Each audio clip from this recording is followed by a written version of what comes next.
Welcome to this edition of MTGA Tasting Notes. Today we're going to be rolling through our 2016 Bennett Valley Pinot Noir.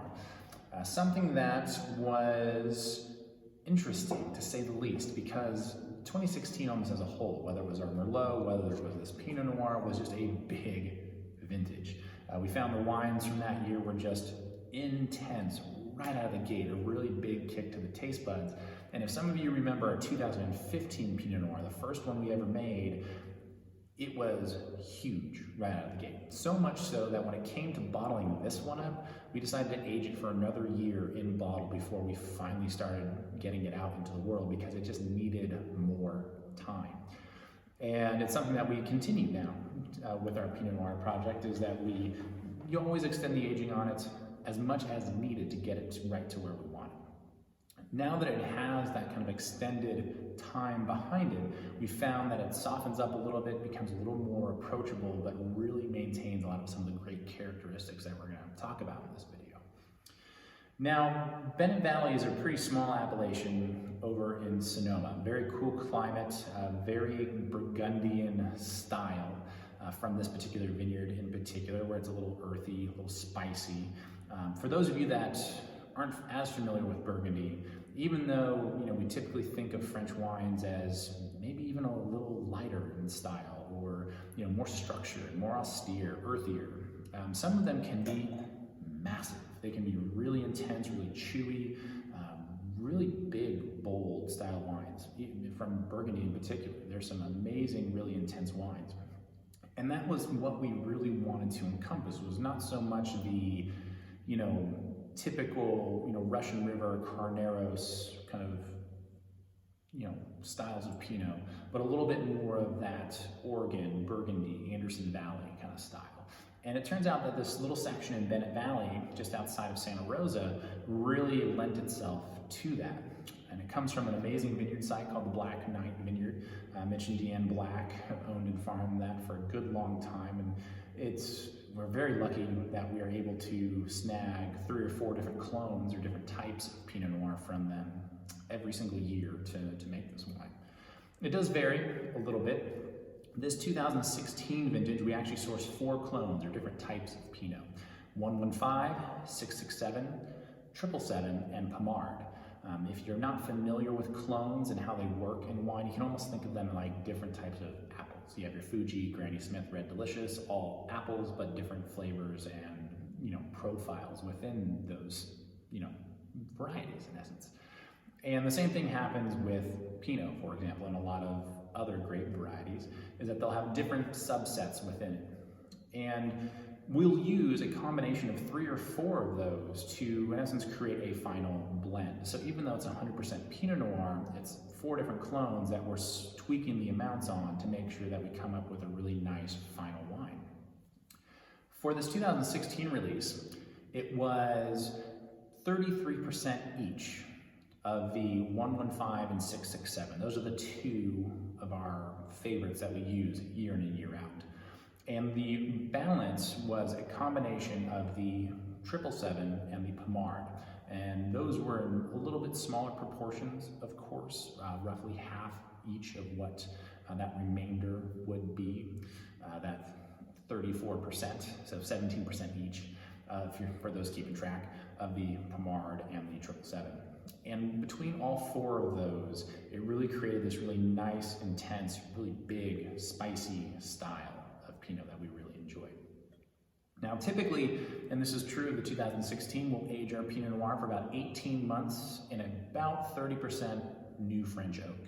Some barrels that are fairly lightly toasted, something that we don't want to provide too much woodiness, too many caramel or coffee or chocolatey kind of characteristics that you get from some of the darker, heavier toasted barrels. We want it to be a little bit more subtle. I want a little bit more of those kind of nice vanilla and toasty, kind of nutty characteristics. And that is what we find with the Boots cooperage that we use, the Boots barrel maker. They've been a great barrel for us to use for this particular wine, something that treats it really well over the 18 or so months that it's in barrel. Now, when it comes time for bottling, we'll sit down and we'll try all these different lots, all these different clones, and we'll finalize kind of what those final proportions are going to be, those percentages that I talked about. And it's really to make sure that we're keeping this wine as consistent as possible, but also because Pinot Noir is a huge pain in the butt to make.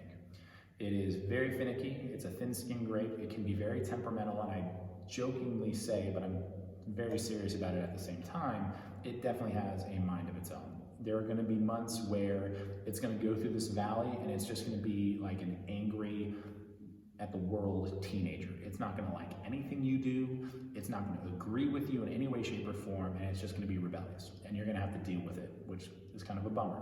But there's always an upswing. And oddly enough, for this wine, as we're making it, it's always the summer after harvest. So about 9 or so months into the aging process, our Pinot kind of goes through that valley. And we know that it's gonna come up that other side. And that comes with a lot of experience and just knowing that Pinot is finicky. But it's also knowing ahead of time that if it was tasting really good in June and it was on the right track and it kind of goes through this lull in July, that it's okay, it's just tight, it's angry, it's angsty, gotta let it come back out the other side of that. And you have to be a little bit patient with Pinot Noir in that sense. It's one of those wines that if you try and force it, it's like shoving a square peg into a round hole. You might be able to do it, but you might break something along the way, and it's not necessarily gonna jive when it's all said and done. So the end result of being a little bit hands-off, in those moments where you just want to, hey, let it ride, you do you, get to where you want to go, but choosing things like specific oak barrels, the aging time, the bottling, when we bottle, and also how long we age it in bottle. Those are kind of the controls that we use to make sure that we keep this wine as consistent as we can from one year to the next.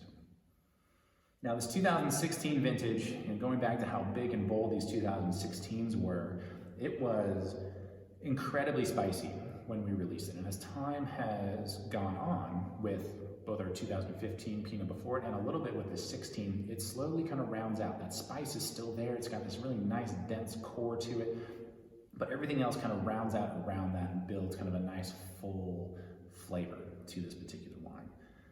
You definitely get a little bit more of your lighter red fruits, your really bright, like red cherries, a little bit of raspberry in there.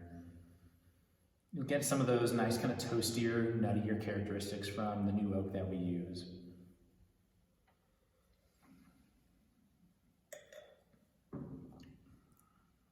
And it just has this really nice breath and like pop of flavor. It's kind of this, not so much the bell curve on your taste buds. This is where we get a little nerdy with our Pinot Noir tasting, but it's this, kind of nice boom peak, and then it just slowly, gradually kind of trails off. It definitely has this really nice, big, intense kind of flavor towards the back of the mid palate and kind of towards the finish. And it hangs around for quite a while. This was, man, I like this wine. I'm a sucker for Pinot as it is, but making good Pinot is an incredible challenge, and it's always fun to dive back into it and dissect it even a little bit. And if you think Pinot Noir is a little bit of a lighter variety, something that can't stand up to some of the big Merlots, big Cabernets, I dare you to try some big Pinots out there, because they definitely can. For example, this is my pulled pork wine. I finally got one of those big green eggs, and if I do a little pork, pulled pork shoulder on that, this is the one that I pull out, something nice and big and spicy to kind of complement that. As long as that pulled pork doesn't have too much sauce on it. The sauce can't be too sweet or spicy. That's got to have that nice, true, like smoke, just pull it apart and eat it.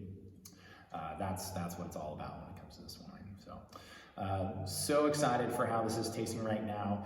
Something that we typically make about that 100 to 150 cases of, so it's very small production even for us. Something that we are very excited to continue on to the future for, especially whether you're just a Pinot geek like I am, dissect it and go down the rabbit hole that is Pinot Noir, or if you're just looking for that next big spicy wine to add to your lineup. So cheers, thanks so much for tuning in. We'll catch you next time.